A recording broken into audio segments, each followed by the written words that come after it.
Hello everyone, welcome back to the channel. ഞാൻ Rahul Simon. നമ്മളിന്നിവിടെ discuss ചെയ്യാൻ പോകുന്നത് general knowledge SSC RRBക്കൊക്കെ ചോദിച്ചിട്ടുള്ള previous year ക്വസ്റ്റ്യൻസിലെ modern ഹിസ്റ്ററിയുടെ ഭാഗത്തുള്ള 25 questions ആണ്. അപ്പോൾ എല്ലാവർക്കും സ്വാഗതം. നമുക്ക് 25 ക്വസ്റ്റ്യൻസും അതിൻ്റെ ആൻസേഴ്സും ഡിസ്കസ് ചെയ്യാം. ഞാനിപ്പോൾ എടുത്തിട്ടുള്ളത് ഒലിവ് ബോർഡ് എന്നുള്ള ഒരു ടെക്സ്റ്റ് ബുക്ക് സീരീസിൻ്റെ ക്വസ്റ്റ്യൻസ് ആണ്. First question: battle of Plassey 1757 is considered a turning point in Indian history primarily because. Battle of Plassey 1757 Indian ഹിസ്റ്ററിയുടെ തന്നെ ഒരു വലിയൊരു ടേണിംഗ് പോയിന്റ് എന്ന് പറയാനുള്ള കാരണം എന്താണെന്നാണ് ചോദിച്ചിരിക്കുന്നത്. അപ്പോൾ അതിൽ ഓപ്ഷൻ ബി ആണ് correct. It established British political supremacy in Bengal, paving the way for territorial control over India. അതെന്ന് പറഞ്ഞാൽ ബ്രിട്ടീഷ് ആധിപത്യത്തിൻ്റെ ഒരു തുടക്കമായിരുന്നു ഈ ബംഗാളിൽ നടന്നത്. അതെന്താണ്, അതിനുശേഷം ബംഗാളിൽ നിന്നാണ് ബ്രിട്ടീഷ് എന്ത് ചെയ്തത്, അവരുടെ ആധിപത്യം ഓരോ സ്ഥലത്തെ പിടിച്ച് ബംഗാൾ, പിന്നെ ഓരോ അടുത്തുള്ള സ്ഥലങ്ങൾ ഇങ്ങനെ ക്യാപ്ചർ ചെയ്താണ് എന്ത് ചെയ്തത്, അവസാനം ഇന്ത്യ മുഴുവൻ അവർ കോളനൈസ് ചെയ്തത്. അപ്പോൾ അതിൻ്റെ ഒരു സ്റ്റാർട്ടിങ് ആയതുകൊണ്ടാണ് നമ്മൾ എന്താ പറയുന്നത്, ബാറ്റിൽ ഓഫ് പ്ലാസി 1757 എന്താണ് ഒരു ടേണിംഗ് പോയിന്റ് ആയിരുന്നു പറയാൻ കാരണം. അപ്പോൾ ഇതിനകത്തുള്ള ബാക്കിയുള്ള ഓപ്ഷൻസ് തെറ്റാണ്. അപ്പോൾ അത് നമുക്ക് അതിൻ്റെ ഓപ്ഷൻസ് കൂടെ വായിച്ചു. അപ്പോൾ അതിൻ്റെ അകത്ത് ശരിയായുള്ള പോയിന്റ്സ് നമുക്ക് കിട്ടും. The Mughal empire though weaken continued to exist until 1857 when the last Mughal emperor Bahadur Shah Zafar was deposed after the revolt. ഇപ്പോൾ 1757 ബ്രിട്ടീഷിൻ്റെ ആധിപത്യം സ്റ്റാർട്ട് ചെയ്തെങ്കിലും ഏകദേശം അടുത്ത 100 വർഷം 1857 വരെ എന്ത് ചെയ്തു, മുഗൾ എംപയർ തന്നെയാണ് ഭരിച്ചത്. പക്ഷേ പഴയതുപോലെ അത്ര സ്ട്രോങ് ഒന്നും ആയിരുന്നില്ല. അവസാനം നമ്മുടെ ലാസ്റ്റ് മുഗൾ എംപയർ ആരായിരുന്നു, ബഹദൂർ ഷാ സഫറിനെ അവസാനം റങ്കൂണിലേക്ക് നാട് കടത്തപ്പെടുക ചെയ്തത്. അപ്പോൾ 1857 നമ്മുടെ സിപ്പോയി മുട്ടിയൊക്കെ നടക്കുന്നത്. അപ്പോൾ അതായിരുന്നു ലാസ്റ്റായിട്ട് നമ്മുടെ ഇന്ത്യയിൽ നിന്നുള്ളൊരു സ്ട്രോങ് ആയിട്ട് ബ്രിട്ടീഷുകാർക്കെതിരെ നടത്തിയ ഒരു അറ്റാക്ക് എന്ന് പറയുന്നത്. 1857 കഴിഞ്ഞ് നമുക്കറിയാലോ, ഫസ്റ്റ് ഫുൾ ഇന്ത്യയുടെ കൺട്രോൾ ബ്രിട്ടീഷുകാർ ഏറ്റെടുക്കുക ചെയ്തത്. പിന്നെ രണ്ടാമത്തെ option: Robert Clive's victory over Sirajuddaula on 23rd June 1757 transform the EIC means East India Company from the trading company into a political military power. അതൊരു ട്രേഡിംഗ് കമ്പനിയായിരുന്നു ഈസ്റ്റ് ഇന്ത്യൻ കമ്പനി. ട്രേഡ് ചെയ്യാൻ വരുന്ന കമ്പനി എന്തായിട്ട് മാറ്റി, ഒരു പൊളിറ്റിക്കൽ ഒരു military പവറായിട്ട് മാറ്റുകയാണ് ഉണ്ടായതിനു ശേഷം. The company gain the right to collect revenue അല്ലെങ്കിൽ diwani of Bengal, Bihar and Orissa in 1765. അങ്ങനെ കമ്പനിക്ക് എന്ത് കിട്ടി, ദിവാനി റൈറ്റ്സ്, ബംഗാളിൻ്റെയും ബീഹാറിൻ്റെയും ഒറീസയുടെ എല്ലാം കളക്ട് ചെയ്യാനുള്ള ദിവാനി റൈറ്റ്സ് കിട്ടുകയാണ് ചെയ്യുന്നത്. മൂന്നാമത്തെ option: the east India company had earlier military engagements, for example the Battle of Madras 1746 against the French was earlier. Plassey was not technically a fair battlefield victory. It was largely secured through the treasury of Mir Jafar. എന്നത് പറയുന്നത് വെച്ച് കഴിഞ്ഞാൽ, ഇതിനു മുമ്പും east India company പല അറ്റാക്കുകളിൽ ഏർപ്പെട്ടിട്ടുണ്ടെങ്കിലും ഇവിടെ നടന്നത് ഈ നമ്മുടെ ബാറ്റിൽ ഓഫ് പ്ലാസി എന്ന് പറഞ്ഞത് അത് ബ്രിട്ടീഷുകാരുടെ ഒരു വിജയമൊന്നും ആയിരുന്നില്ല. അന്നത്തെ മിലിറ്ററി കമാൻഡർ ആയിരുന്ന മിർ ജാഫർ എന്ത് ചെയ്തു, ബ്രിട്ടീഷുകാരുടെ കുറച്ച് ഓഫേഴ്സ് സ്വീകരിച്ചുകൊണ്ട് രാജാവിനെ ചതിക്കുകയാണ്, അല്ലെങ്കിൽ നവാബിനെ ചതിക്കുകയാണ് ഉണ്ടായത്. അടുത്ത option D: the nawabship was not abolish. Nawabship abolish ചെയ്തില്ല. Mir Jafar was installed as a puppet nawab. മിർ ജാഫറിനെ ബ്രിട്ടീഷുകാർ അടുത്തൊരു പപ്പറ്റ് അല്ലെങ്കിൽ ഡമ്മി, അതൊക്കെ വേറെ പവറൊന്നും ഇല്ലായിരുന്നു, ബ്രിട്ടീഷുകാർ പറയുന്നത് അനുസരിക്കുക, അങ്ങനെ ഒരു രീതിയിലോട്ടാക്കി. Direct accession of Bengal came only later. പിന്നെ ബംഗാളിനെ പിടിച്ചെടുക്കുക എന്നുള്ളത് പിന്നെയാണ് വന്നത്. അത് കൺട്രോൾ എല്ലാം അവരുടെ കയ്യിലാക്കി. പിന്നെ അവരെന്ത് ഒഫീഷ്യലായിട്ട് കൺട്രോൾ ഏറ്റെടുക്കുകയാണ് ചെയ്തത്. അപ്പോൾ അതിൻ്റെ ഫർദർ ഇൻസൈറ്റ്സ് ആണ് തന്നിരിക്കുന്നത്. Sirajuddaula's general Mir Jafar betrayed the nawab and was rewarded the nawabship of Bengal by the British. Sirajuddaula ആയിരുന്നു അവിടുത്തെ നവാബായിരുന്നു, ബംഗാൾ നവാബ്. അദ്ദേഹത്തിൻ്റെ മിലിറ്ററി കമാൻഡറായിരുന്നു മിർ ജാഫർ എന്ത് ചെയ്തു, ബ്രിട്ടീഷുകാരോട് ചേർന്ന് സിറാജുദ്ദൗളയെ ചതിക്കുകയും അങ്ങനെ സിറാജുദ്ദൗള കൊല്ലപ്പെടുകയാണ് ഉണ്ടായത്. അതിൻ്റെ ഫലമായിട്ട് എന്ത് ചെയ്തു, ബ്രിട്ടീഷുകാർ മിർ ജാഫറിനെ ആരാക്കി, അവിടുത്തെ നവാബ് പൊസിഷനിലോട്ട് ഉയർത്തുണ്ടായി. The battle of Buxar 1764 is often considered more decisive than Plassey, and it was a real military victory over combined forces of Nawab of Awadh, Mughal Emperor and Mir Qasim. Battle of Plassey 1757 ആണെങ്കിൽ അത് കഴിഞ്ഞിട്ട് 7 വർഷം കഴിഞ്ഞ് നടന്നത് ബാറ്റിൽ of Buxar ആണ്. ബാറ്റിൽ of Buxar 1764 നടന്നത്. അതാണ് ശരിക്കും പറഞ്ഞാൽ ഒഫീഷ്യലായിട്ട് നേരത്തെ ഒഫീഷ്യലായിരുന്നു, ബട്ട് ഇതിലെന്ത് ചെയ്തു, 3 നവാബ് ഓഫ് അവധിനെ, മുഗൾ എംപേഴ്സിനെ, പിന്നെ മിർ ഖാസിമിനെയും തോൽപ്പിച്ചുകൊണ്ട് അവരെന്ത് ചെയ്തു, അവരുടെ ഒരു ആധിപത്യം ഒഫീഷ്യലായിട്ട് എസ്റ്റാബ്ലിഷ് ചെയ്യുകയാണ് ചെയ്തത്. അപ്പോൾ ഇതാണ് നമ്മൾ ഫസ്റ്റ് ക്വസ്റ്റ്യനിലെ ആൻസറും അതിൻ്റെ എക്സ്പ്ലനേഷൻസും പറയുന്നത്. അപ്പോൾ സെക്കൻഡ് ക്വസ്റ്റ്യനോട്ട് പോകാം. അപ്പോൾ നമ്മളിവിടെ ക്വസ്റ്റ്യൻസും അതിൻ്റെ ആൻസേഴ്സ് പാർട്ട്, അപ്പോൾ നമുക്ക് ഏകദേശം ഒരു റിവിഷൻ ആവുമല്ലോ. അപ്പോൾ അങ്ങനെ നമുക്ക് പോകാം. Second question: read the following statement about the permanent settlement 1793 introduce by Lord Cornwallis. ഇപ്പോൾ എന്താണ് പെർമനൻറ്റ് സെറ്റിൽമെൻറ്റ്? അത് 1793 എസ്റ്റാബ്ലിഷ് ചെയ്തത്. അപ്പോൾ ലോർഡ് കോൺവാലിസ് ആണ് കൊണ്ടുവന്നത്. അപ്പോൾ 2 സ്റ്റേറ്റ്മെൻറ്റ് തന്നിട്ടുണ്ട്. അതിൽ ഏതൊക്കെയാണ് കറക്റ്റ് എന്നാണ് ചോദിച്ചിരിക്കുന്നത്. The permanent settlement fixed the land revenue demand of the Zamindars permanently with the colonial government providing revenue stability to the East India Company. Permanent settlement എന്ന് വെച്ചാൽ ലാൻഡ് റവന്യൂ സെമീൻദാർസിൻ്റെ ലാൻഡ് റവന്യൂ ഡിമാൻഡ് പെർമനൻ്റ് ആയിട്ടൊന്ന് settle ചെയ്യും. Revenue east India കമ്പനിക്ക് ഒരു കറക്റ്റായിട്ട് വരുമാനം കിട്ടുന്ന രീതിയിലോട്ട് ആക്കുകയും ചെയ്തു. എന്ന് പറഞ്ഞാൽ ബ്രിട്ടീഷുകാർ എന്ത് ചെയ്തു, ഇത്ര രൂപ മാസം കിട്ടണം എന്നുള്ളൊരു എഗ്രിമെൻറ്റ് സെമീൻദാർസിന് കൊടുക്കുകയാണ്. അത് കിട്ടിയില്ലെങ്കിൽ സ്ഥലം പിടിച്ചെടുക്കുക എന്നൊരു ഒരു കൺസെപ്റ്റ് അല്ലെങ്കിൽ ഒരു പോളിസി കൊണ്ടുവരിക ചെയ്തത്. അപ്പോൾ എന്താണ് 2 ഗുണം? ബ്രിട്ടീഷുകാർക്ക് കറക്റ്റായിട്ട് എല്ലാ മാസം ഇത്ര ഒരു എമൗണ്ട് നമുക്ക് സാലറി കിട്ടുന്ന പോലെ ഇത്ര ഒരു ശമ്പളം കിട്ടും. കിട്ടിയില്ലെങ്കിൽ എന്ത് ചെയ്യും, ആ ലാൻഡ് അവർ നമ്മുടെ ബ്രിട്ടീഷുകാർ പിടിച്ചെടുക്കും.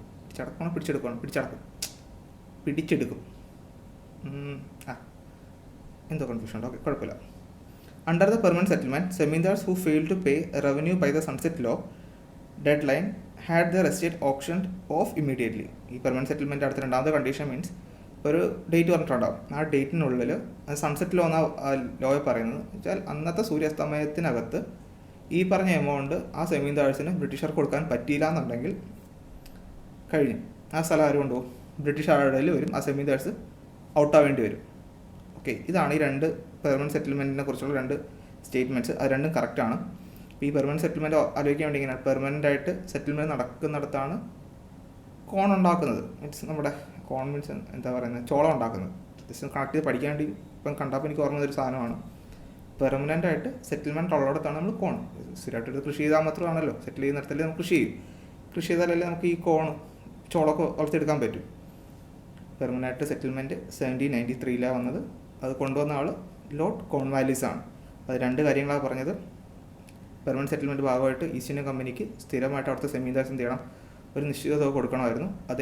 ആ തുക ഈ പറയുന്ന ദിവസത്തിൻ്റെ അകത്ത് കൊടുക്കാൻ പറ്റിയിട്ടില്ലെങ്കിൽ സൺസെറ്റ് ലോ ഉപയോഗിച്ചിട്ട് എന്ത് ചെയ്യും, ആ സ്ഥലം ബ്രിട്ടീഷുകാർക്ക് പോകും. അപ്പോൾ അതിനെക്കുറിച്ചാണ് ഇവിടെ താഴെ പറഞ്ഞിരിക്കുന്നത്. Okay, 3rd question. Which of the following statement about British land revenue system in India are correct? British land revenue സിസ്റ്റത്തിനെ കുറിച്ച് ഇവിടെ തന്നിരിക്കുന്ന ഏതൊക്കെ സ്റ്റേറ്റ്മെൻറ്റ്സ് ആണ് കറക്റ്റ് എന്നാണ് ചോദിച്ചിരിക്കുന്നത്. The Ryotwari system introduce in Madras by Thomas Munro settle revenue directly with the individual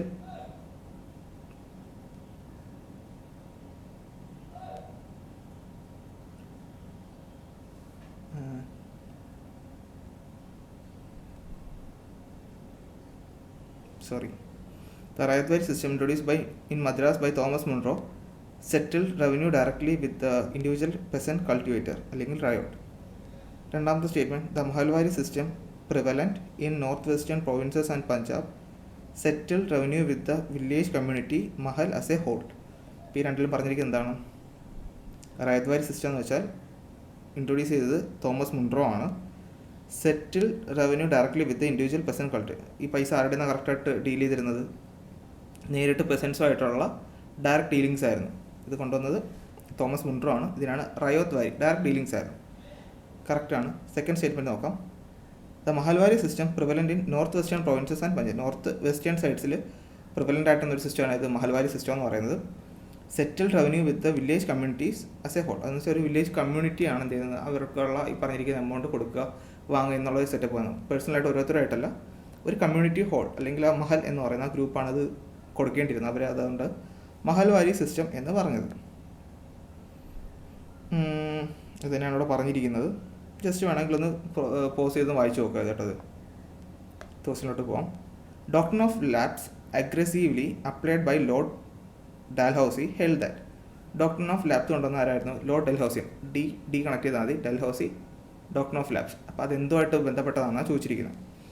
if a princely state ruler died without a natural male heir the state would be annexed by the British. എന്ന് പറഞ്ഞാൽ ഒരു രാജാവിന് നാച്ചുറലായിട്ടൊരു മകൻ ഇല്ലെങ്കിൽ, മകളല്ല അല്ലെങ്കിൽ ദത്ത് പുത്രനല്ല, സ്വന്തമായിട്ട് ഒരു ആൺകുഞ്ഞ് ഇല്ലെങ്കിൽ ആ സ്ഥലം ആർക്ക് പോകും? ആ രാജാവിൻ്റെ കാലശേഷം ബ്രിട്ടീഷുകാർ അനക്സ് ചെയ്യും. ഇതാണ് ഇതെന്ന് പറയുന്നത് ഡോക്ട്രിൻ ഓഫ് ലാപ്സ് എന്ന് പറയുന്നത്. അതിൻ്റെ ഫലമായിട്ടാണ് പല സ്ഥലങ്ങൾ, നമ്മുടെ ഝാൻസി, നാഗ്പൂർ, സത്താര എന്നൊക്കെ പറഞ്ഞ സ്ഥലങ്ങൾ അനക്സ് ചെയ്യും. ഇതിൻ്റെയൊക്കെ ഒരു ആഫ്റ്റർ എഫക്ട്സ് ആണ് നമ്മുടെ 1857 ഝാൻസി റാണി ഇവരെല്ലാം അറ്റാക്ക് ചെയ്ത് പല സ്ഥലങ്ങളിൽ നിന്ന് ബ്രിട്ടീഷുകാർക്ക് അറ്റാക്ക് ഉണ്ടാകുന്നത്. Next question, fifth question, match the following ആണ്. ഒരിടത്ത് ഗവർണർ ജനറൽസും വൈസ്രോയും തന്നിട്ടുണ്ട്. അവരുടെ അസോസിയേറ്റഡ് ആയിട്ടുള്ള കുറച്ച് ആക്ട്സും പോളിസീസ് ഈവൻസ് ആണ് ലിസ്റ്റ് 2 തന്നിട്ടുള്ളത്. അപ്പോൾ നമുക്ക് കണക്ട് ചെയ്ത് ആൻസർ നോക്കാം. Lord William Bentinck, lord Dalhousie, lord Curzon, lord Ripon. Partition of Bengal 1905, abolition of sati 1829, introduction of railways and telegraph. പിന്നെ Ilbert bill controversy and local self government. ഇത് ആരൊക്കെയായിട്ടാണ് ബന്ധപ്പെട്ടിരിക്കുന്നത്? വില്യം ബെൻഡിക് ഏതാണ്? അബോളിഷൻ ഓഫ് സതിയാണ് വരുന്നത്. William Bentinck abolition of sati. Lord Dalhousie എന്താ ചെയ്തത്? Introduction of railways and telegraph. Lord ഡാൽഹൌസി ആണ് എന്ത് ചെയ്തത്? Introduction of railway and telegraph. നേരത്തെ നമ്മൾ പറഞ്ഞു ഡോക്ടർ ഓഫ് ലാബ്സും ഡൽഹൌസി ആയിരുന്നു. അതുപോലെ തന്നെ ഇൻട്രൊഡക്ഷൻ ഓഫ് റെയിൽവേ ആൻഡ് ടെലഗ്രാഫും ഡൽഹൌസി ആയിരുന്നു. ലോർഡ് കേഴ്സൺ എന്താണ്? Partition of Bengal. കേഴ്സ് എന്ന് പറഞ്ഞാൽ എന്താണ്? ഒരു ശാപം പോലെ, കേഴ്സ് കാരണം രണ്ടായിട്ട് സ്പ്ലിറ്റായി പോവുക എന്നൊരു കൺസെപ്റ്റിൽ ആലോചിച്ചാൽ മതി. പാർട്ടീഷൻ ഓഫ് ബംഗാൾ നടക്കുന്നത് ഈ ലോർഡ് കേഴ്സൺ കാരണമാണ്. 1905 ലോർഡ് റിപ്പൺ ഇൽബർട്ട് ബിൽ കോൺട്രവേഴ്സിയും അതുപോലെ തന്നെ ലോക്കൽ സെൽഫ് ഗവൺമെൻറ്റൊക്കെ കൊണ്ടുവന്നത് ലോർഡ് റിപ്പൺ ആണ്. റിപ്പൺ ഏതൊക്കെയാണ്? ഇൽബർട്ട് ബിൽ കോൺട്രവേഴ്സിയും ലോക്കൽ സെൽഫ് ഗവൺമെൻറ്റും. അപ്പോൾ നമ്മൾ പറയാം ലോർഡ് വില്യം ബെൻഡിക് ഏതായിരുന്നു? Abolition of sati. Lord Dalhousie എന്തായിരുന്നു? Introduction of railway and telegraph. Lord Curzon എന്തായിരുന്നു? Partition of Bengal. അതുപോലെ തന്നെ ലോർഡ് റിപ്പൺ എന്തായിരുന്നു? Ilbert controversy and local self government. താഴെ ഒരു പോയിന്റ് വന്നിട്ടുണ്ട്. Dalhousie also introduce the Woods dispatch 1854, which laid the foundation for the modern education system in India with universities in Bombay, Calcutta and Madras. ഡാൽഹൌസിയാണ് എന്തുകൊണ്ടുവന്നത്? Wood's despatch എന്നുള്ളൊരു സംഭവം കൊണ്ടുവന്നത് 1854. അതിൻ്റെ ഫലമായിട്ടാണ് ഒരു എഡ്യൂക്കേഷൻ സിസ്റ്റം എവിടെ കൊണ്ടുവന്നത്? യൂണിവേഴ്സിറ്റീസായിട്ട് ബോംബെയിലും കൽക്കട്ടയിലും മദ്രാസിലും വന്നത്. 6th question, given below are assertion and reason, choose the option correctly. ഒരു അസേർഷൻ തന്നിട്ടുണ്ടാവും, അതിൻ്റെ റീസൺ തന്നിട്ടുണ്ടാവും. അപ്പോൾ അസേർഷൻ്റെ സെയിം റീസൺ ആണെങ്കിൽ അതിനൊരു ഓപ്ഷൻ ഉണ്ടാവും. അസേർഷൻ കറക്റ്റാണ് പക്ഷേ റീസൺ അതിൻ്റെ കറക്റ്റ് അല്ലെങ്കിൽ വേറൊരു ഓപ്ഷൻ ഉണ്ടാവും. അസേർഷൻ കറക്റ്റാണോ അല്ലെങ്കിൽ അങ്ങനെയാണെങ്കിൽ ഓപ്ഷൻ എ ഈസ് ട്രൂ, അല്ലെങ്കിൽ റീസൺ തെറ്റാണെങ്കിൽ B is false, R is false എന്നുള്ള രീതിയിൽ 4 ഓപ്ഷൻ ഉണ്ട്. ഇതിലേതാണ് ആപ്റ്റായിട്ടുള്ള ഓപ്ഷൻ എന്നാണ് നമ്മൾ ചോദിച്ചിരിക്കുന്നത്. Assertion, Dadabhai Naoroji's drain theory become one of the most powerful economic critics of British colonialism. Dadabhai നവറോജിയുടെ ഡ്രെയിൻ തിയറിയാണ് നമ്മുടെ ബ്രിട്ടീഷ് കൊളോണിയലിസത്തിൽ ഒരു പവർഫുൾ ആയിട്ടുള്ള ഒരു എക്കണോമിക് ക്രിട്ടിക്കായിട്ട് വന്നതെന്നാണ് പറഞ്ഞിരിക്കുന്നത്. രണ്ടാമത്തത്, Naoroji argued that large portion of India's national income was transferred to Britain as tribute for services rendered by British officials and as profit and dividends without any material return to India. ഇന്ത്യയിലുള്ള ഒരു വലിയ ഭാഗം national income ബ്രിട്ടീഷുകാർ എന്ത് ചെയ്തു? അവർക്ക് കിട്ടിയ ട്രിബ്യൂട്ടായിട്ട് അല്ലെങ്കിൽ അവർക്ക് കൊടുത്ത ഗിഫ്റ്റായിട്ടും അവർ കൊണ്ടുപോവുകയും അതുപോലെ തന്നെ പ്രോഫിറ്റും ഡിവിഡൻറ്റ് അവരുടെ ലാഭം അല്ലെങ്കിൽ അവർക്ക് വേണ്ട അവർ ചെയ്ത വർക്കിൻ്റെ ഒരു ഭാഗം എന്നൊക്കെയുള്ള രീതിയിൽ ഒരു വലിയ ഭാഗം എമൗണ്ട് എന്ത് ചെയ്തു? ഇന്ത്യയിൽ നിന്ന് അവർ കൊണ്ടുപോവുകയാണ് ചെയ്ത്. അതിന് തിരിച്ച് ഇന്ത്യക്ക് ഒരു തരത്തിലുള്ള ഗുണം ഉണ്ടായിട്ടില്ല എന്നാണ് ആര് പറഞ്ഞത്?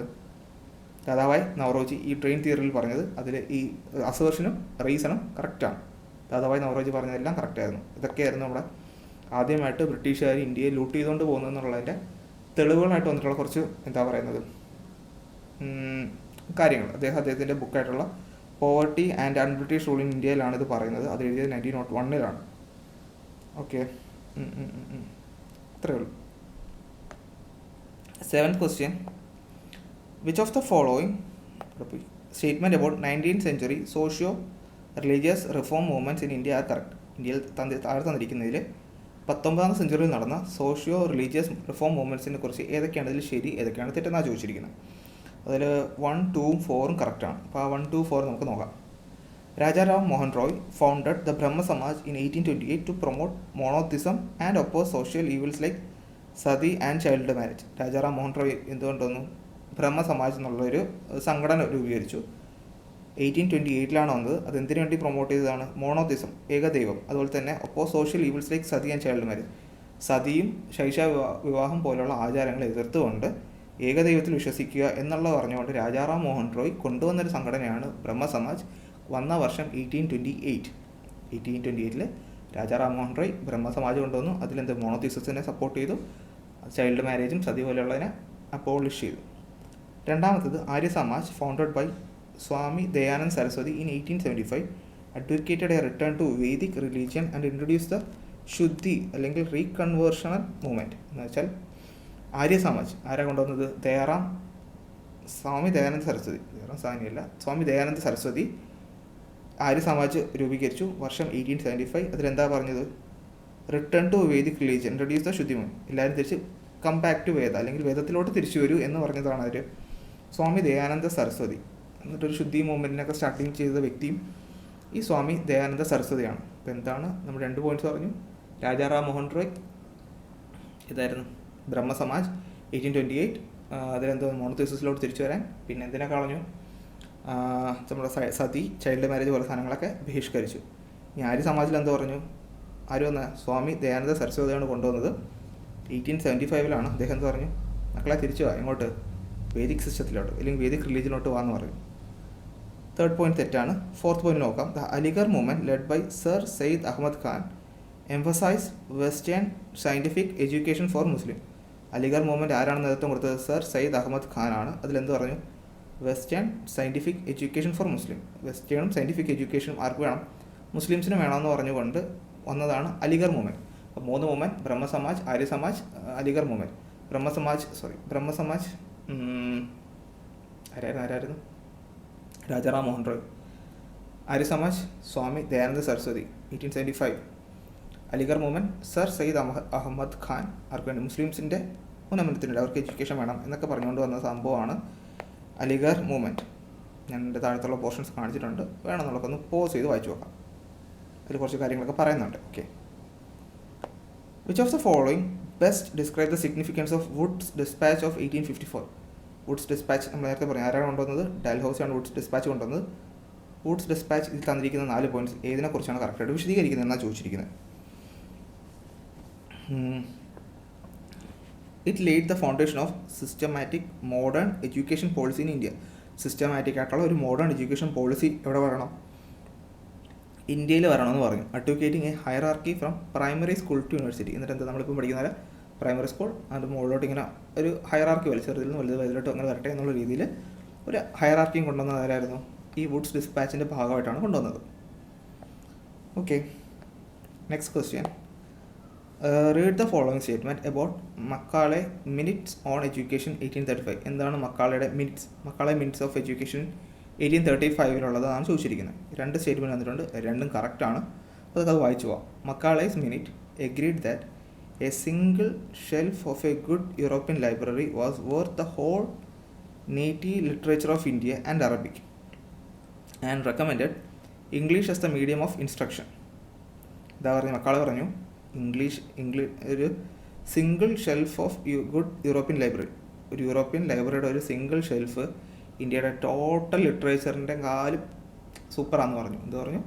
യൂറോപ്യൻ എന്ന് വെച്ചാൽ സിമ്പിളായിട്ട് പറഞ്ഞാൽ യൂറോപ്പാണ് അടിപൊളി, ഇന്ത്യയിലുള്ളതൊന്നും വലിയ കാര്യമില്ലെന്ന് പറഞ്ഞ സാധനമാണിത്. ഇത് മക്കാളെ മിനിറ്റ്സ് എന്ന് പറയുന്നത്. എന്ന് വെച്ചാൽ യൂറോപ്പിലെ നല്ല ലൈബ്രറിയുടെ ഒരു ഷെൽഫ് എന്ന് പറഞ്ഞാൽ ഇന്ത്യയുടെ ടോട്ടൽ ലിറ്ററേച്ചർ, നമ്മുടെ ഓരോ സംഭവങ്ങളുണ്ടല്ലോ, നമ്മുടെ സ്റ്റഡീസും പിന്നെ അന്നത്തെ നളന്ദ യൂണിവേഴ്സിറ്റി, വിക്രംശില യൂണിവേഴ്സിറ്റി, അങ്ങനെ പല സാധനങ്ങളുണ്ടായിരുന്നു. അതിനൊക്കെ സൂപ്പർ എന്നാണ് മക്കാളെ മിനിറ്റ്സിൽ പറഞ്ഞത്. And recommended English as A medium of instruction. എന്ത് പറഞ്ഞു? ഇംഗ്ലീഷ്, സംസ്കൃതം ഇതൊക്കെ പഠിക്കുന്ന സമയത്ത് നമ്മൾ എന്ത് പഠിക്കാം? ഇംഗ്ലീഷ് പഠിക്കും മക്കളെ, എന്നാലേ രക്ഷപ്പെടാൻ വല്ലതും പറ്റുമെന്ന് അവർ പറഞ്ഞു. ആര് പറഞ്ഞു? മക്കാളെ പറഞ്ഞു. ദ ഓറിയൻ്റലിസ്റ്റ് ആംഗ്ലിസ്റ്റ് ANGLICIST ആംഗ്ലിസ്റ്റ് അങ്ങനെയല്ലേ വായിക്കുന്നത്? അങ്ങനെയാണെന്ന് തോന്നുന്നു, അല്ലെങ്കിൽ ഒന്ന് പറഞ്ഞാൽ മതി, ഞാനും കൂടെ പഠിക്കട്ടെ. Orientalist anglicist controversy that preceded Macaulay minute was settled by governor general lord Bentinck who accepted the anglicist view. ഈ oriental anglicist controversy that preceded Macaulay മിനിറ്റ്സിന് കാരണം വന്നൊരു ഓറിയൻ്റൽ ആംഗ്ലിസ്റ്റ് കോൺട്രവേഴ്സി, ഒരു പ്രശ്നം, അത് ആരാണ് സെറ്റിൽ ചെയ്തത്? ലോർഡ് ബെൻഡിക്, ഗവർണർ ജനറൽ ആയിരുന്ന ലോർഡ് ബെൻഡിക്കാണ് സെറ്റിൽ ചെയ്തതെന്നാണ് പറയുന്നത്. ഹു അക്സെപ്റ്റഡ് ദ ആംഗ്ലിസ്റ്റിക്, അദ്ദേഹം എന്ത് ചെയ്തു? ആംഗ്ലിസ്റ്റിക് വ്യൂ ശരിയാണെന്നുള്ള രീതിയിൽ അക്സെപ്റ്റ് ചെയ്തിട്ടാണ് ഒരു ഡിസ്പ്യൂട്ട് സെറ്റിൽ ചെയ്തത്. ഇത് രണ്ടും കറക്റ്റാണ്. താഴെ അതിൻ്റെ ഒരു സംഭവം തന്നിട്ടുണ്ട്, സ്റ്റേറ്റ്മെൻറ്റ് മീൻസ് ആൻസർ പാർട്ട് തന്നിട്ടുണ്ട്, വേണമെന്നുള്ളവർക്കൊന്ന് പോസ് ചെയ്ത് വായിച്ചു നോക്കാം. 10th question. Which of the following is not a correct feature of subsidiary alliance system introduced by Lord Wellesley? ഇപ്പോൾ ഇവിടെ മനസ്സിലാക്കേണ്ടത് ലോർഡ് വെല്ലസ്ലി ആണ് സബ്സിഡറി അലയൻസ് സിസ്റ്റം കൊണ്ടുവന്നത്. അപ്പോൾ ആ സബ്സിഡറി അലയൻസ് സിസ്റ്റത്തിൽ തെറ്റായിട്ടുള്ളത് ഏതെന്നാണ് ചോദിച്ചിരിക്കുന്നത്. അപ്പം ബാക്കി 3 കറക്റ്റാണ്. കറക്റ്റ് നമുക്ക് നോക്കാം. Indian rulers who accepted the alliance had to maintain a British armed contingent at their own expenses. എന്ന് വെച്ചാൽ ഏത് രാജ്യക്കാർ അല്ലെങ്കിൽ ഏത് ഇന്ത്യൻ റൂളറാണോ ഈ സബ്സിഡറി അലയൻസ് സിസ്റ്റം അക്സെപ്റ്റ് ചെയ്യുന്നവരെന്ത് ചെയ്യണം, ബ്രിട്ടീഷുകാരുടെ ഇത്ര പട്ടാളക്കാരെ സാലറിയും അവരുടെ അക്കോമഡേഷൻ, ഫുഡ് ആൻഡ് അക്കോമഡേഷൻ നോക്കിയിട്ട് നിർത്തണം. ബ്രിട്ടീഷുകാരുടെ പട്ടാളമായിരിക്കും, അവർ നമ്മളെ പ്രൊട്ടക്റ്റ് ചെയ്യും, പക്ഷെ അവരുടെ ചിലവ് കാര്യങ്ങളൊക്കെ എന്ത് ചെയ്യണം, ആ രാജാവ് നോക്കിക്കോളണം. Indian rulers are required to dismiss all Europeans not in British service from the territories. British പോയിട്ട് ബാക്കിയുള്ള എല്ലാ രാജ്യം, ഫ്രഞ്ച്, ഡച്ച് കാര്യങ്ങളൊക്കെ ഉണ്ടാവുമല്ലോ, അവരെല്ലാം എന്ത് ചെയ്യണം, വേറെ ഒരു ഫോറിൻ യൂറോപ്യൻസായിട്ട് ഒരു ബന്ധം ഉണ്ടാകാൻ പാടില്ല, ബ്രിട്ടീഷ് മാത്രമായിരിക്കും നീക്കുന്നത്. The British guaranteed protection of Indian rulers against both internal revolt and external aggression. ബ്രിട്ടീഷുകാർ എന്താണ് അതിൻ്റെ പ്രൊട്ടക്ഷൻ തരുന്നത്? വേറെ നാട്ടുരാജ്യക്കാർ തമ്മിൽ യുദ്ധം ചെയ്താലും ബ്രിട്ടീഷുകാർ പട്ടാളക്കാരെ ഇറക്കി അറ്റാക്കിൽ നമ്മളോട് നിന്നോളും. അതുപോലെ തന്നെ ഫോറിനായിട്ട് വേറെ ഏതോ പോർച്ചുഗീസോ ഡച്ചുകാരോ ഭീഷണിപ്പെടുത്താൻ വന്നു കഴിഞ്ഞാൽ ബ്രിട്ടീഷുകാർ കാര്യങ്ങളൊക്കെ നോക്കിയോളും. പക്ഷേ കാര്യങ്ങൾ ചിലവും സാലറിയിലായിരുന്നു നോക്കിയോളണം ഈ പറഞ്ഞ നാട്ടുരാജ്യക്കാർ, അല്ലെങ്കിൽ ആ രാജാവ് ആരാണോ സബ്സിഡറി അലയൻസിൽ ബ്രിട്ടീഷുകാരായിട്ട് ആ സന്ധിയിൽ അല്ലെങ്കിൽ എഗ്രിമെൻറ്റിൽ ഒപ്പിടുന്നത് അവർ നോക്കിക്കോളണം. ഇവിടെ 4 തന്നിരിക്കുന്ന പോയിന്റ് തെറ്റെന്ന് വെച്ചാൽ Indian rulers retain full control over the foreign policies and could negotiate independently with other powers. Indian റൂളേഴ്സിന് ബാക്കിയുള്ള മറ്റ് യൂറോപ്യൻ റൂളേഴ്സിന് കച്ചവടമോ കാര്യങ്ങളൊക്കെ നടത്താൻ പറ്റുമെന്നാണ് ഡി പറഞ്ഞിരിക്കുന്നത്. പക്ഷേ തെറ്റാണ്. ഇന്ത്യൻ റൂളേഴ്സിന് ഒരു തരത്തിലുള്ള കച്ചവടം നടത്താൻ പറ്റില്ല. അത് നടത്തണമെങ്കിൽ തന്നെ ആരുടെ അനുവാദം വേണം? ബ്രിട്ടീഷുകാർ ചോദിച്ചാൽ അവരുടെ പെർമിഷൻ എടുത്ത് അവർ സമ്മതിച്ചാൽ മാത്രമേ ആ പറഞ്ഞ കച്ചവടങ്ങളിലൊക്കെ ഇവർക്ക് പങ്കെടുക്കാൻ പറ്റുമായിരുന്നുള്ളൂ. Okay, 11th question. Which of the following statement about famine in colonial India are correct? ഇന്ത്യയിൽ ഒരു വലിയൊരു ഫെമൈനൊക്കെ ഉണ്ടായ സമയത്ത്, അപ്പോൾ അതിനെക്കുറിച്ച് കറക്റ്റായിട്ടുള്ള പോയിന്റ്സ് ഏതെന്നാണ് ചോദിച്ചിരിക്കുന്നത്. 1, 2, 3 ആണ് correct. The great Bengal famine of 1770 killed an estimated 1/3 of Bengal population and occurred under the watch of East India Company after Diwani Grant. 1770 നടന്ന ഗ്രേറ്റ് ബംഗാൾ ഫെമൈൻ്റെ ഫലമായിട്ട് എന്ത് ചെയ്തു? ബംഗാളിലെ 1/3 പോപ്പുലേഷൻ എന്തായി? വൈപ്പ് ഔട്ടായി പോയി, അല്ലെങ്കിൽ അത്രയും പേര് മരിച്ചു.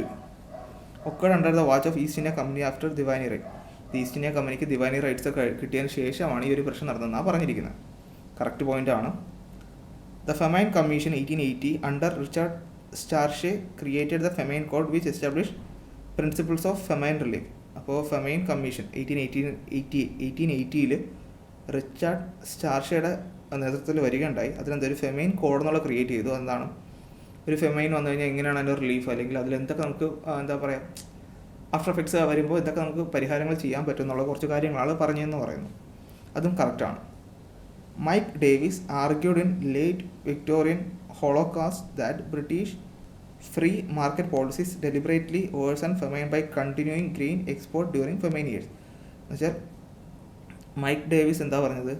Late Victorian holocaust that British free market policy deliberately worsen എന്ന് വെച്ചാൽ ഇവിടെ നിന്ന് ഭയങ്കരമായിട്ട് കയറ്റുമതി ചെയ്തിട്ടുണ്ടായിരുന്നു. ഇന്ത്യയിൽ നിന്നുള്ള സാധനങ്ങൾ, പ്രൊഡ്യൂസ് ചെയ്ത സാധനങ്ങൾ ചീപ്പ് മാർക്കറ്റ് ആയതുകൊണ്ട് തന്നെ ഇവിടെ നിന്ന് വേറെ രാജ്യങ്ങളോട്ട് കയറ്റുമതി ചെയ്യുന്നുണ്ടായിരുന്നു. ഈ ഒരു ഫെമൈൻ സമയത്തും ഭയങ്കരമായിട്ടുള്ള ഈ എക്സ്പോർട്ട് നടന്നത് ഇവിടുത്തെ ഫെമൈൻ്റെ ഇൻറ്റൻസിറ്റി കൂട്ടാൻ വേണ്ടി കാരണമായെന്ന് പറയുന്നു. അതും കറക്റ്റാണ്. അപ്പോൾ ഇത്രയും പറഞ്ഞ് മനസ്സിലായെന്ന് തോന്നുന്നു. നമുക്ക് അടുത്ത ക്വസ്റ്റ്യനിലോട്ട് പോകും.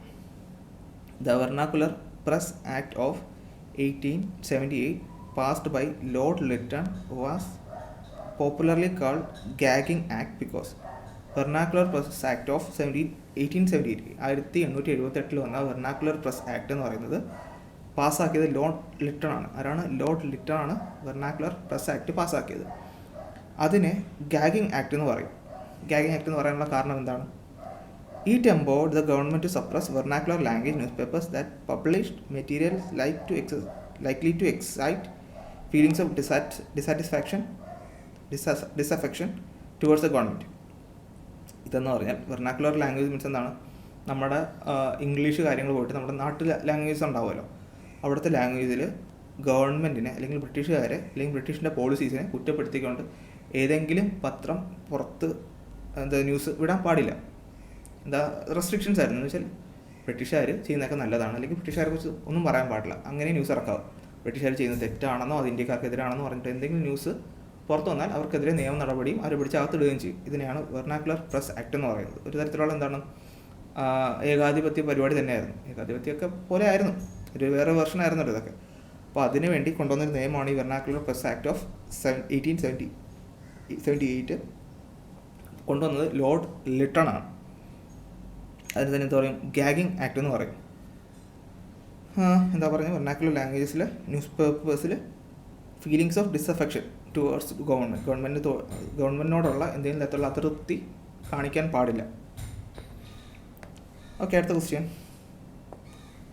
Read the following statement about colonial census in India. ഇന്ത്യയിലുള്ള കൊളോണിയൽ സെൻസസ് എന്താണെന്നാണ് ചോദിച്ചിരിക്കുന്നത്. അപ്പോൾ 2 സ്റ്റേറ്റ്മെൻറ്റ് തന്നിട്ടുണ്ട്. 2 സ്റ്റേറ്റ്മെൻറ്റും കറക്റ്റാണ്. നമുക്ക് നോക്കി നോക്കാം. The first systemic all India census was conducted in 1881. ആദ്യമായിട്ട് ഒരു സിസ്റ്റമിക് ആയിട്ടുള്ള സെൻസസ് നടപ്പിലാക്കിയത് 1881 പറഞ്ഞിരിക്കുന്നത്. And become a decennial exercise forming a basis of administrative, social and political decision. അതെന്തായി ഒരു എന്തിൻ്റെയൊക്കെ ഒരു ബേസിസ് ആയിട്ട് മാറിയിട്ടുണ്ടായിരുന്നു? അഡ്മിനിസ്ട്രേഷൻ്റെയും സോഷ്യലായിട്ടുള്ളതും അതുപോലെ തന്നെ ഒരു പൊളിറ്റിക്കൽ തീരുമാനം എടുക്കാനുള്ള ഒരു ബേസായിട്ട് എന്ത് മാറി?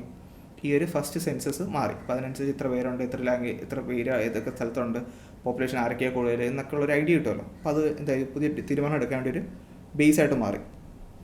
Scholars like Nicholas Dirks have argued that colonial census hardened caste identities by demanding a single fixed caste label for every individual, whereas caste practice was fluid and contextual.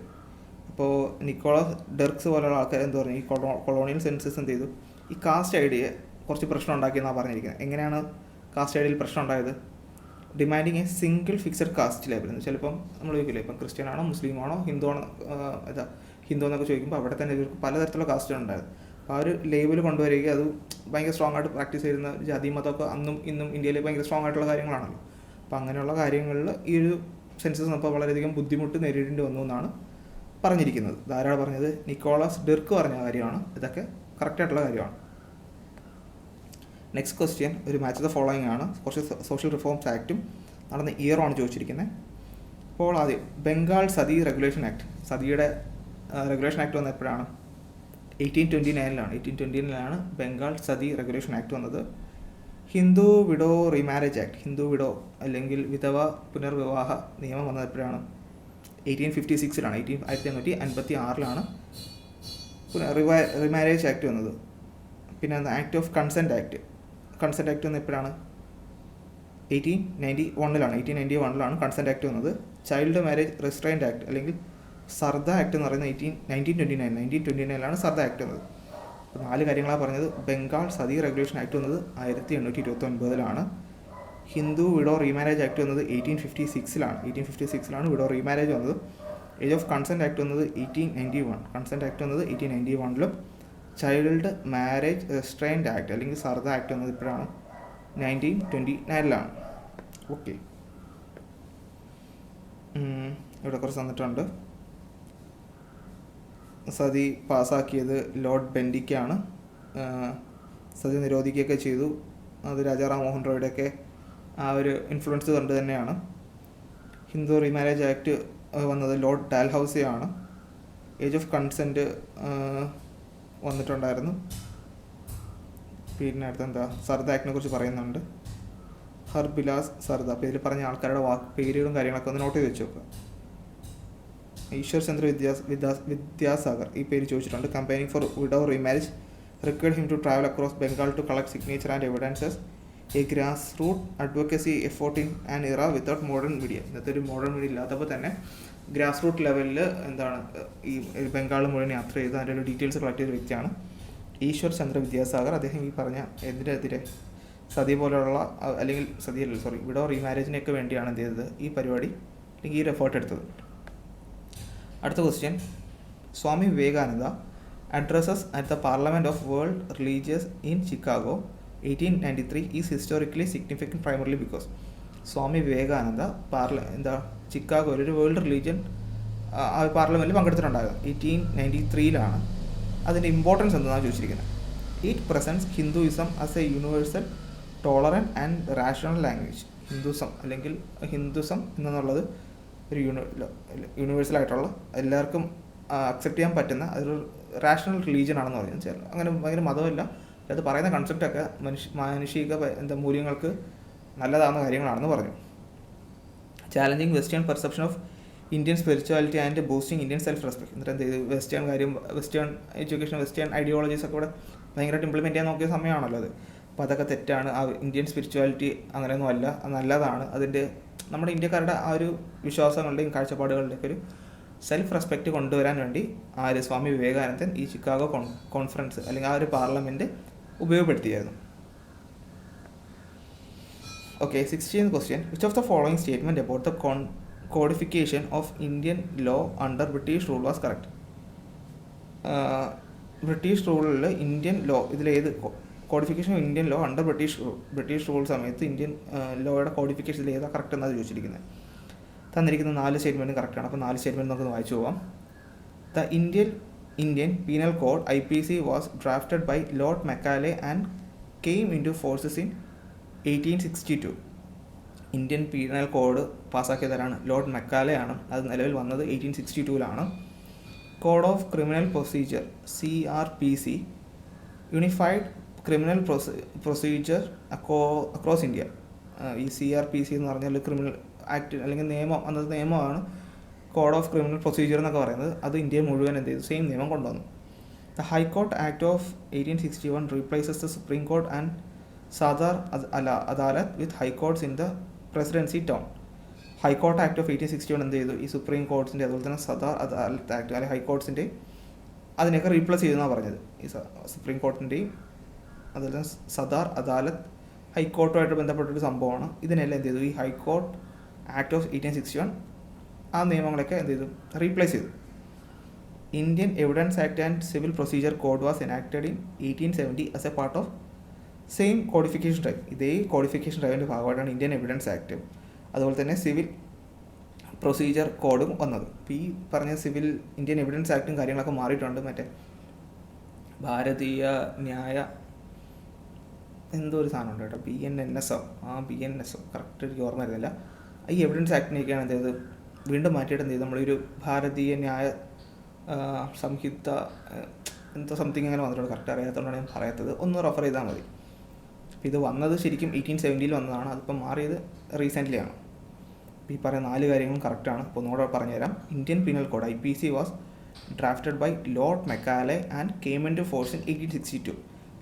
IPC എന്നുള്ളത് draft ചെയ്തത് lord മെക്കാലെയാണ്. അത് വന്നത് 1862 the code of criminal procedure CRPC അത് unified criminal procedure across ഇന്ത്യയുടെ മുഴുവൻ ഒരു same criminal procedure തെറ്റ് ചെയ്താൽ കോമൺ ആയിട്ടുള്ള ശിക്ഷയാണല്ലോ വേണ്ടത്. ഒരു സ്റ്റാൻഡർഡൈസ് ആക്കിയതാണ് ഈ കോഡ് ഓഫ് ക്രിമിനൽ പ്രൊസീജിയർ എന്ന് പറയുന്നത്.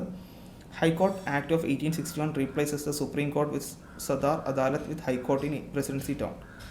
ഈ ഹൈക്കോർട്ട് ആക്ട് വന്നപ്പോൾ അവിടെ ഉണ്ടായിരുന്ന സുപ്രീം കോർട്ടിൻ്റെ ബാക്കിയുള്ള അദാലത്ത് ഹൈക്കോർട്ട്സിൻ്റെ ഒക്കെ സാധനങ്ങളൊക്കെ മാറിയിട്ട് പുതിയ നിയമം വന്നു. അതിൻ്റെ ഫലമായിട്ട് തന്നെയാണ് ഇന്ത്യൻ എവിഡൻസ് ആക്ടും സിവിൽ പ്രൊസീജിയർ കോഡും എന്ത് ചെയ്തത്? 1870 നിലവിൽ വന്നത്. അപ്പോൾ ഈ പറയുന്ന 4 സ്റ്റേറ്റ്മെൻറ്റും കറക്റ്റാണ്. താഴെ തന്നിരിക്കുന്ന സംഭവം ഒന്ന് വായിക്കണമെന്നുണ്ടെങ്കിൽ ഞാൻ താഴോട്ട് കാണിച്ചിട്ടുണ്ട്. ഒന്ന് പോസ് ചെയ്തിട്ട് വായിച്ചു നോക്കുക. ഓക്കെ, അടുത്തത് read the following statement about indigo Neel revolt in 1859-16 ബംഗാളിൽ നടന്ന മറ്റേ ഇൻഡിഗോയ്ക്കെതിരെയുള്ള റിവോൾട്ട് ഉണ്ടായിരുന്നല്ലോ, അതാണ് ചോദിച്ചിരിക്കുന്നത്. ഇതിൽ ഫസ്റ്റ് സ്റ്റേറ്റ്മെൻ്റ് ആണ് correct. The indigo revolt was a peasant uprising by Bengali ryot against European indigo planters who forces them to grow indigo under the exploitative indigo contract or advance system forced by European planters. ഇതിൽ പറഞ്ഞിരിക്കുന്നത് അന്ന് ഇന്ത്യയിൽ മറ്റേ food items ആയിട്ടുള്ള അരിയും കാര്യങ്ങളൊക്കെ കൃഷി ചെയ്തിരുന്ന ആൾക്കാരെ കൊണ്ട് നിർബന്ധിച്ച് യൂറോപ്യൻ ഇൻഡിഗോ പ്ലാന്റേഴ്സ് എന്ത് ചെയ്തു? നിർബന്ധിച്ച് ഇവരുടെ ഈ കൃഷി സ്ഥലത്ത് ഇൻഡിഗോ കൃഷി ചെയ്യിപ്പിക്കുകയും അതിൽ നിന്ന് എന്ത് ചെയ്തു? അവർക്ക് ലാഭം ഉണ്ടാകുന്ന രീതിയിൽ കൃഷി ചെയ്യിപ്പിക്കുകയും ഈ പറഞ്ഞ കൃഷിക്കാർക്ക് എന്ത് ചെയ്തു? പല ആൾക്കാർ ജോലി വിട്ട് പോയി അവർക്ക് വേണ്ട വരുമാനം കിട്ടാതെ ആവുകയും പട്ടിണിയിലും ദാരിദ്ര്യത്തിലായിട്ട് ആവും. പിന്നെ അവസാനം അവിടെ മറ്റേ ഇൻഡസ്ട്രിയലൈസേഷനൊക്കെ നടന്ന സമയത്ത് ഇൻഡിഗോയുടെ ഡിമാൻഡ് കുറയുകയും ചെയ്തപ്പോൾ പിന്നെ അവരെന്ത് ചെയ്തു? ഈ ഇൻഡിഗോ വേണ്ടല്ലോ, ഈ കൃഷി ചെയ്തവർക്ക് ലാഭമില്ല, പൈസയില്ല, ഒന്നും ഇല്ലാത്തൊരവസ്ഥയിലോട്ടൊക്കെ എത്തിക്കുകയുണ്ടായി. അതൊക്കെയാണ് ഇൻഡിഗോ റിവോൾട്ട് എന്ന് പറയുന്നത്. അപ്പോൾ അവിടെ നടന്ന കലാപം, ഈ ബ്രിട്ടീഷുകാർക്കെതിരെ ഇന്ത്യൻ പെസൻസ് നടത്തിയ മൂവ്മെൻറ്റാണ് ഇൻഡിഗോ റിവോൾട്ട് എന്ന് പറയുന്നത്. നടന്ന വർഷം 1859-60s ആണ്. അപ്പോൾ അതിൻ്റെ ഒരു ബുക്കൊക്കെ ഉണ്ട്, നീൽ ദർപ്പൺ, എഴുതിയത് റവറൻ ജെയിംസ് ലോങ് ആണ്. നീൽ ദർപ്പൺ. പിന്നെ ഇതിൻ്റെ തന്നെ കുറച്ച് നാടകങ്ങളും കാര്യങ്ങളൊക്കെ വന്നിട്ടുണ്ടായിരുന്നു. അതിൻ്റെ തന്നിട്ടുണ്ടോ? ഓക്കെ, ഈ നീൽ ദർപ്പണിൻ്റെ ഇംഗ്ലീഷ് ട്രാൻസ്ലേഷനാണ് റവറൻ ജെയിംസ് ലോങ് ചെയ്തത്. നീൽ ദർപ്പൺ എന്ന് പറയുന്നത് ദീനബന്ധു മിത്രയുടെ ഒരു ഒരു നാടകമാണ് നീൽ ദർപ്പൺ എന്ന് പറയുന്നത്. ഓക്കെ, അടുത്തെന്ന് വെച്ചാൽ ഒരു അസേർഷൻ റീസൺ വന്നിട്ടുണ്ട്. ഏതൊക്കെയാണെന്ന് ചോദിച്ചിരിക്കുന്നത്. ഇതിൽ അസേർഷനും റീസണും കറക്റ്റാണ്. നമുക്ക് നോക്കാം. The introduction of railway in colonial India served the interest of British commerce and military more than the development needs of the Indian economy. ബ്രിട്ടീഷുകാർ അല്ലെങ്കിൽ കൊളോണിയൽ ഇന്ത്യയുടെ ഭാഗമായിട്ട് നമുക്ക് റെയിൽവേയും കാര്യങ്ങളൊക്കെ വന്നല്ലോ. അവിടെ വന്നത് ഇന്ത്യക്കാരുടെ നല്ലതിനും ഇന്ത്യക്കാരുടെ ട്രാൻസ്പോർട്ടേഷന് പകരം അവർ മെയിനായിട്ട് ഇമ്പോർട്ടൻസ് കൊടുത്തത് അവരുടെ മിലിറ്ററി കാര്യങ്ങൾ അങ്ങോട്ടും ഒരു സ്ഥലത്ത് മറ്റടുത്ത് കൊണ്ടുപോകാനും പിന്നെന്താണ് ബ്രിട്ടീഷുകാരുടെ ട്രാൻസ്പോർട്ടേഷനും കാര്യങ്ങളൊക്കെ ഒന്ന് സ്പീഡപ്പ് ആക്കാനും വേണ്ടിയൊക്കെയാണ്. അതാണ് അസേർഷൻ. അതിൻ്റെ റീസൺ കറക്റ്റാണെന്ന് നോക്കാം. Railway lines in India was primarily build to connect the interior to port cities for the export of raw materials rather than connecting industrial centers to each other, and construction was financed at guaranteed returns to British investors at Indian expense. എന്ന് പറഞ്ഞാൽ ഇന്ത്യയിൽ അകത്തുള്ള parts ഉണ്ടാവില്ല, ഇന്ത്യയുടെ പാർട്സിൽ നിന്ന് export ചെയ്യാൻ പറ്റുന്ന അല്ലെങ്കിൽ തുറമുഖങ്ങളിലേക്ക് കണക്ഷൻ കിട്ടാൻ വേണ്ടിയാണ് ആദ്യമായിട്ട് അവർ എന്ത് ചെയ്തത്, ഈ റെയിൽവേ ലൈൻ കൊണ്ടുവന്നത്. അതിന് ഫണ്ട് ചെയ്ത് എങ്ങനെയാണ്, ഇന്ത്യയിലെ പൈസ എടുത്തിട്ട് ഇന്ത്യയുടെ റവന്യൂവിൽ നിന്ന് ബ്രിട്ടീഷുകാർ എന്ത് ചെയ്തിട്ടാണ് ഇതൊക്കെ ചെയ്തത്. ലാഭം കിട്ടിയത് ആർക്കാണ്, ബ്രിട്ടീഷുകാർക്ക് തന്നെയാണ്. നമ്മൾ നേരത്തെ ദാദാഭായ് നവറോജി പറഞ്ഞ പോലെ ട്രെയിൻ തിയറിയിലൊക്കെ പറയുന്നതാണ്, നമുക്ക് വേണ്ടി ചെയ്തതല്ല, അവരുടെ ലാഭത്തിന് വേണ്ടി അവർ ചെയ്തതാണ്. ബട്ട് ഇൻ ദ എൻഡ് നമുക്കത് യൂസ്ഫുള്ളായിട്ട് പല രീതിയിലും പരിണമിച്ചു എന്നതേ ഉള്ളൂ, പല ഡെവലപ്മെൻറ്റ്സും. അല്ലാതെ ഇന്ത്യക്കാരെ നല്ലതിന് വേണ്ടി ഒന്നും അവർ ചെയ്തത് ഉഡായിപ്പായിരുന്നു. ഓക്കെ, അടുത്ത question. Annie Besant, one of the most important figures of the theosophical movement in India, also contributed significantly to Indian nationalism. Which of the following is correct associated with her? Annie Besant എന്ന് പറഞ്ഞത് ഒരു important figure ആയിരുന്നു, theosophical movement of ഇന്ത്യയുടെ ഭാഗമായിരുന്നു. Also contributed significantly to Indian nationalism. ഇന്ത്യയുടെ നാഷണാലിസത്തിന് ഭയങ്കരമായിട്ടൊരു contribution ചെയ്ത വ്യക്തിയാണ്. ആനി ബെസന്റിനെ കുറിച്ച് പറയുമ്പോൾ കറക്റ്റായിട്ടുള്ളതിൽ ഏത് സ്റ്റേറ്റ്മെൻ്റ് ആണെന്ന് ചോദിച്ചിരിക്കുന്നത്. She establish the central Hindu college at Varanasi. വാരണാസിയിൽ ഒരു സെൻട്രൽ ഹിന്ദു കോളേജ് എസ്റ്റാബ്ലിഷ് ചെയ്തത് ആനി ബെസന്റ് ആയിരുന്നു. Which later become Banaras Hindu university. ഇന്നറിയപ്പെടുന്ന ബനാറസ് ഹിന്ദു യൂണിവേഴ്സിറ്റി ആരാണ് കൊണ്ടുവന്നത്? ആനി ബെസന്റ് കൊണ്ടുവന്നതായിരുന്നു. ഏത് വർഷമാണ്? 1898. ഓക്കെ, താഴെ കുറച്ച് പോയിന്റ്സ് തന്നിട്ടുണ്ട്, ഒന്ന് സ്റ്റോപ്പ് ചെയ്തിട്ട് വായിക്കുക. നമുക്ക് അടുത്ത ക്വസ്റ്റ്യനോട്ട് പോകാം. 20th question. The introduction of Enfield rifle cartridges rumored to be greased with cow and pig fat directly triggered the immediate outbreak. 1858 റിവോൾട്ടിൻ്റെ കാരണങ്ങളാണ് ചോദിച്ചിരിക്കുന്നത്. അന്ന് കൊണ്ടുവന്ന ഒരു പുതിയ തോക്കാണ്, ഒരു എൻഫീൽഡ് റൈഫിൾ എന്ന് പറയും. അതിൻ്റെ അകത്തുള്ള കാർട്രിഡ്ജ്, അതായത് ബുള്ളറ്റ് ഇടുന്നതിന് മുമ്പ് ഇടുന്ന ആ ഒരു ഇതുണ്ടല്ലോ, ആ ലോക്ക് എന്ത് ചെയ്യണമായിരുന്നു, കടിച്ചു പൊട്ടിക്കേണ്ട ഒരു അവസ്ഥയുണ്ട്. അപ്പോൾ ആ കടിച്ചു പൊട്ടിക്കുന്ന ആ ഒരു സാധനം ഗ്രീസ് ചെയ്ത് അല്ല ഉണ്ടാക്കിയിരുന്നത് കൗവിൻ്റെയും പിഗിൻ്റെയും ഫാറ്റ് കൊണ്ടാണെന്ന് പറഞ്ഞത് എന്ത് ചെയ്തു, ഈ ആൾക്കാരുടെ ഇടയിൽ ഒരു വികാരം ഉണ്ടാക്കാൻ തുടങ്ങി. കാരണം എന്തുകൊണ്ടാണ്, ഹിന്ദുക്കളും മുസ്ലിംസൊക്കെ ആണല്ലോ. ഹിന്ദുക്കൾക്ക് പശു എന്ന് പറയുന്നത് ഒരു ദൈവത്തെ പോലെ കാണുന്ന ജീവിയും, മുസ്ലിംസിന് ഈ പറയുന്ന പന്നി എന്ന് പറയുന്ന ഹറാമായിട്ടുള്ള ജീവിയാണല്ലോ. അപ്പോൾ അത് എന്ത് ചെയ്തു, അവർക്കെതിരെ ഒരു പ്രശ്നം ഉണ്ടായി. അത് എന്ത് ചെയ്തു, പല ആൾക്കാർക്കും പറ്റാതായി. അത് എന്ത് ചെയ്തു, അതിനെതിരെ ഒരു റിവോൾട്ട് ഉണ്ടായി. അതൊരു റീസണാണ്. The policy of doctrine of lapse and annexation of Awadh created widespread resentment among princes and landed aristocracy.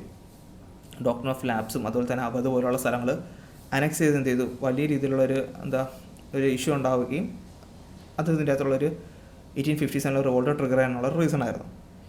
The general service enlistment act 1856 which required sepoys to overseas if ordered was deeply offensive to high caste Hindu soldiers who believed crossing the sea അല്ലെങ്കിൽ Kalapani cos ritual pollution. എന്ന് വെച്ചാൽ general service enlistment act വന്നു 1856. അതിലെന്താണ്, ഈ പറഞ്ഞ പോലെ അവരുടെ order അനുസരിച്ച് കടൽ കടന്ന് പോയിട്ട് ഇപ്പം കാലാപാനി നമ്മുടെ ആൻഡമാനിലുള്ള സ്ഥലത്തും പല സ്ഥലങ്ങളിലും പോയി വർക്ക് ചെയ്യണം എന്നുള്ള റോൾ വന്നപ്പോൾ ഈ പല ഹയർ കാസ്റ്റായിട്ടുള്ള ആൾക്കാർക്കും ഈ കടൽ കടന്ന് പോയി കഴിഞ്ഞാൽ അവർ ഈ ജാതി ഭ്രഷ്ട് ചെയ്യുന്നു, അങ്ങനെ എന്ത് വാക്ക് പറയും. എന്ന് വെച്ചാൽ അത് അവർക്ക് അവരുടെ മതപരമായിട്ട് നോക്കിക്കഴിഞ്ഞാൽ ചെയ്യാൻ പാടില്ലാത്തൊരു കാര്യമാണ്. അതെന്ത് ചെയ്തു, പലവർക്കും അക്സെപ്റ്റ് ചെയ്യാൻ പറ്റാത്തൊരു റീസണായിട്ട് മാറി. ഇതും ഈ പറഞ്ഞ 1857 റിവോൾട്ടിനൊരു ഒരു കാറ്റലിസ്റ്റായിട്ട് വർക്ക് ചെയ്തു എന്ന് പറയുന്നുണ്ട്. ഈ 3 പോയിൻറ്റ്സാണ് കറക്റ്റ്.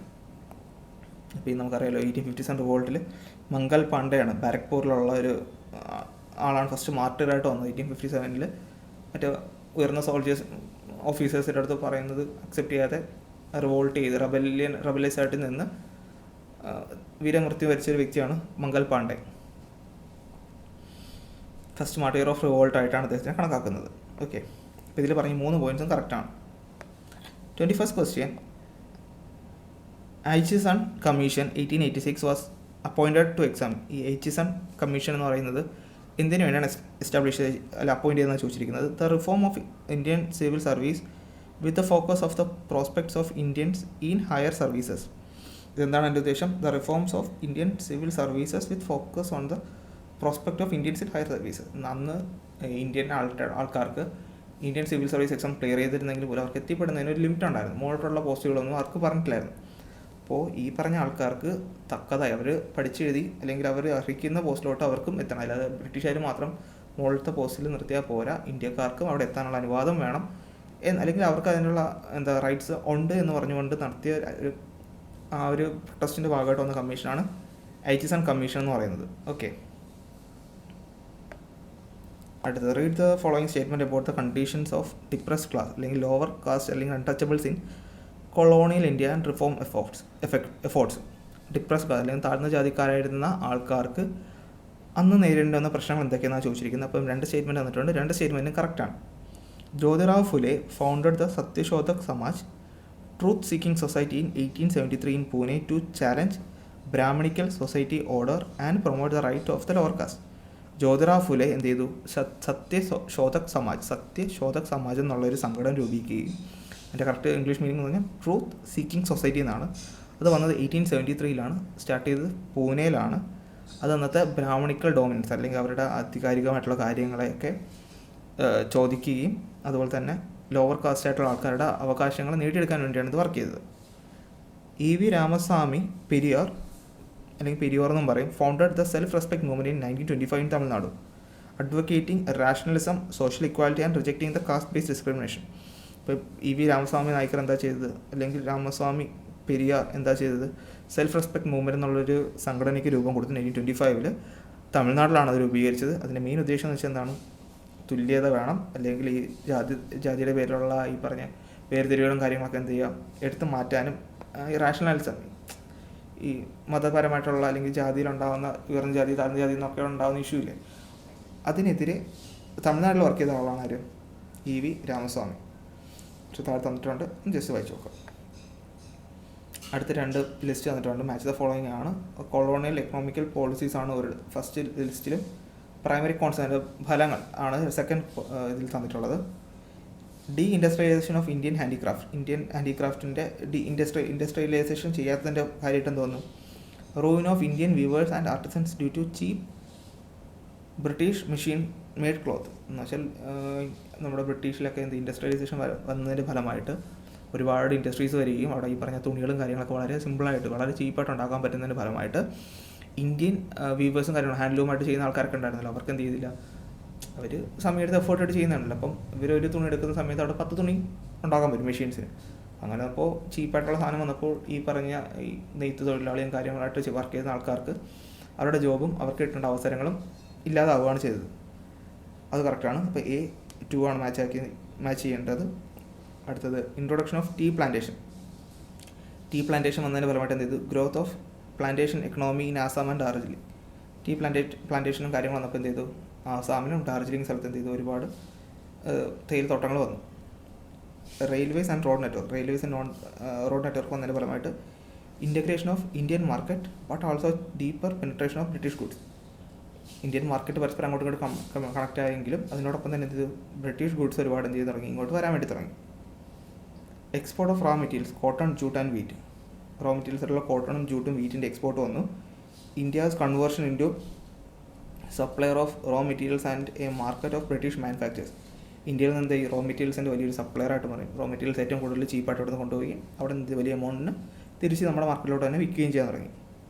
ഇന്ത്യയിൽ നിന്ന് കൊണ്ടുപോയിട്ട് ഇന്ത്യയിലൊക്കെ തന്നെ അവർ വിൽക്കും. ലാഭമെല്ലാം ബ്രിട്ടീഷുകാർക്കായിരുന്നു. അപ്പോൾ അതിനെക്കുറിച്ചാണ് ഇവിടെ തന്നിരിക്കുന്നത്. ഒന്ന് പോസ് ചെയ്ത് ഒന്ന് വായിച്ചു നോക്കാം.